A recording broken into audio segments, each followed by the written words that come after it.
Welcome back to the Zach Nichols podcast. Here with my co-host, Mr. Zach Nichols. Feels pretty. He feels pretty naked on the couch this week. I know, man. We don't have no guests. Yeah. No Dusty, no Fessel. What do you think of those guys, man? Loved them. Yeah, they were nice guys. Well, I knew I was gonna like Fessy, but Dusty I did not think I was gonna like, and I actually thoroughly enjoyed Dusty. Dusty's my boy, man. Super intense, Dusty. Yeah, you watched any of his Instagram stories? Dude's always like doing crazy workouts, just drinking pre-workout. He's a tough mudder. Oh, dude, is he a fuck? Dude, he's like rucking. Yeah, dude. Mucking and rucking. He's making sure that if he sees you in the final, he's gonna muck your barn. Yeah, dude. Good luck, Dusto. I'm gonna friggin'. I know he's checking his phone. He wants a call for season 40. Hopefully, he's able to. Well, if he hasn't gotten it yet, he's not getting it. Oh, there you go. I haven't gotten a call either, but we all knew that was coming. Are calls being made right now? Fessy said he got a call already. Oh, he did. Yeah. I don't know if he said that. So I will not be on 40. Spoiler alert. Didn't want to be on 40. Yeah, well, you're gonna have a baby right around that time. You know, so it's like not possible. But I don't want to be on 40. Okay, well, like if you guys want to call me, although if I was, I'd probably win. Yeah. Today's a big day though. It's my mom's birthday. Oh, it is. Yeah. Happy birthday, Mom. Love you. The true GOAT. Happy birthday. Yeah. Happy birthday. You met my mom. Of course. Yeah. Of course. That if you guys want to know where Zach gets his sense of humor from, it's your mom. Well, my dad's got a good sense of humor too, so it's a combination of the both. Oh, but my mom is more outgoing. My dad's more introverted. So like once you get to know you have to get to know my dad to get a sense of humor. Whereas like my mom's gonna she's gonna get to know you and she's gonna slap you with it. Right. Yeah. Yeah. She's intense. Yeah. Can you give me a mama story? So yeah, I got a great mom story. So like, my mom, I always describe her as like she's the type of woman that you want in your foxhole if you were in a war, but if you don't want her against you. So I was in high school, I forget what year, but remember when like they'd make like, you had to like take mandatory classes? Of course. They wanted me to take this computer class and health or something. In the basement. Yeah. At Brighton High School. Yeah, it was computers and then it was, what was the other one? Then it was health, and I think that was sophomore year or something, and my mom was like, you don't need to learn about that crap. I was like, whatever, Mom, I don't care. And she's like, we're going to get you some other classes. So I went in there and I asked the counselor, I'm like, hey, can I I'm going to switch out of this one and get this one. And he's like, you can't do that. And I'm like, well, my mom wants me to do this. He's like, well, you can't do it. And I'm like, well, my mom told me that this is what I'm going to do. And he's like, if your mom needs to come in here and talk to me, then then she can. And I'm like, you sure you want that? You're asking for that? Yeah. He's like, yeah, I'll talk to her then. I'm like, okay. So I go home. I'm like, hey, Mom, my counselor wants to talk to you. She stormed in there. Then the principal was the same principal from middle school, and he looked at me. He's like, hey, is your mom in there? And I'm like, yeah. He's like, oh, poor guy. Poor guy. Needless to say, I took all the classes that I wanted to be in.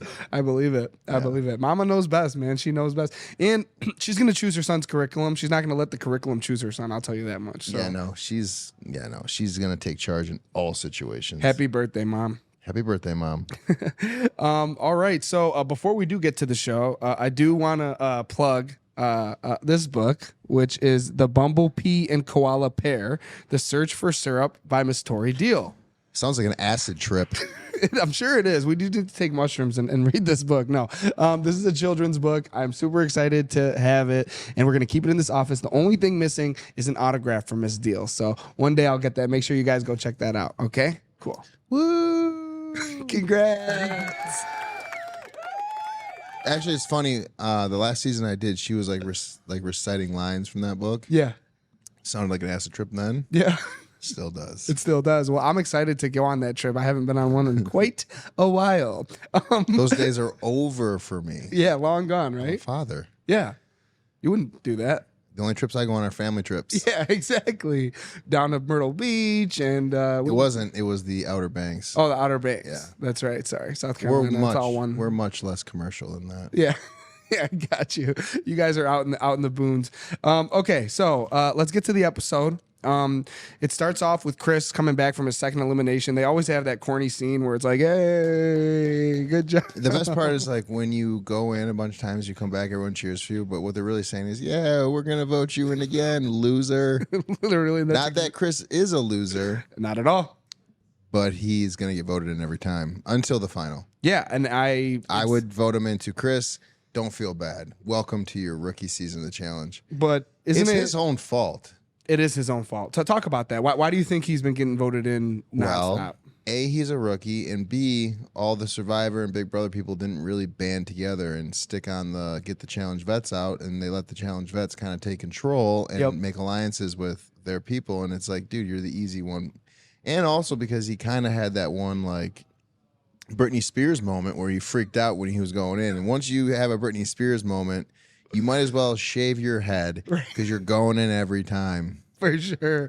I mean, look, you want to get loud and you want to do the A, B, and C. You're just painting a bigger picture on you. We talked about it so many times. Don't do it. But also, listen, if you go into elimination round, the whole episode's about you. So all Chris is really doing is himself a huge favor by literally giving himself like he's the dominatrix of the entire episode because he's getting voted in, he's going in, he's winning, he's getting a lot of shine. He is. Can you really argue with like the results though? No, I mean it's been justified. I mean the guy now he's been in the arena 4 times. He's competed 3, and he's come out on top. He's come out on top every single time, and they've been he's had to kind of level up in terms of the competitor rank.